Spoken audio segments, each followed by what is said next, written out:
ఆ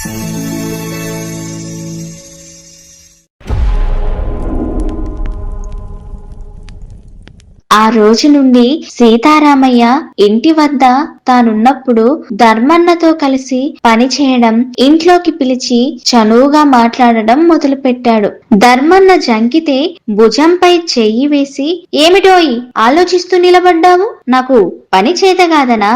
నాతో చేయించుకోవోయ్ అనేవాడు. పల్లీయుల సాధక బాధకాల గురించి, రైతుల పెత్తనాల గురించి ధర్మన్ననడిగి తెలుసుకుంటూ ఉండేవాడు.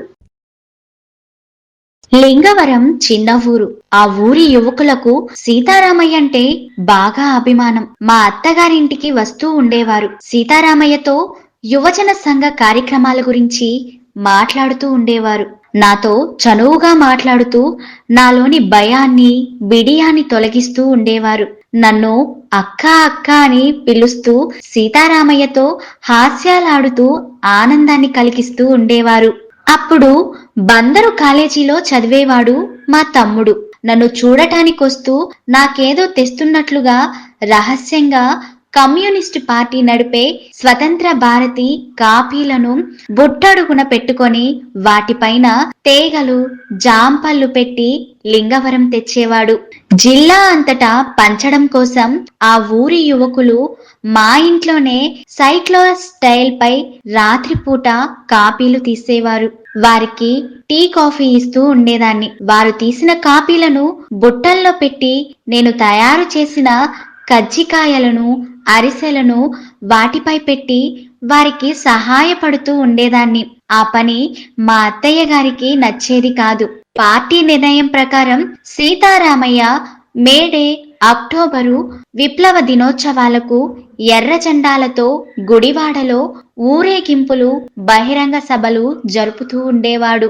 సుందరయ్య గారు, రాజేశ్వరరావు గారు లాంటి నాయకులు ఆ దినాల ప్రాముఖ్యతను వేదికలపై వినిపించేవారు. ఆ ఊరేగింపులలో నేను కూడా పాల్గొనేదాన్ని. ఆ వేదికలపై విప్లవ గీతాలను గానం చేసేదాన్ని. గుడివాడ నుండి ఇంటికి రాగానే మా అత్తగారు నా వంక కొరకొరా చూసేవారు. ఊరి వారందరికీ వంటకాలు చేసి పెట్టింది చాలక ఊరేగింపులకు కూడా బయలుదేరావా ఏంటి, పరువేమవుతుంది అంటూ కోపంగా మాట్లాడేవారు. నేను భయపడుతుంటే ఆమె మాటలను పట్టించుకోవద్దని సీతారామయ్య చెప్పేవాడు. రామస్వామి గారు స్వతంత్ర భారతి పత్రికలున్న బుట్టనందుకొని కజ్జికాయలు చూస్తూ ఇదెవరి పని అని బుట్టనిచ్చిన కామ్రేడ్ని అడిగారట. ఆ కామ్రేడ్ నా పేరు చెబితే అంబరమంత సంబరంతో మా చెల్లి ఇంత ఎదిగిందా అన్నారట.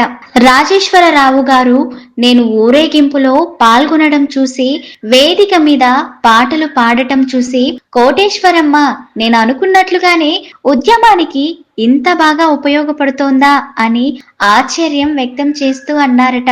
అవి విన్న నేను రాజేశ్వరరావు గారిపై గౌరవాన్ని పెంచుకుంటూ పార్టీ పని చేయాలనుకున్నాను.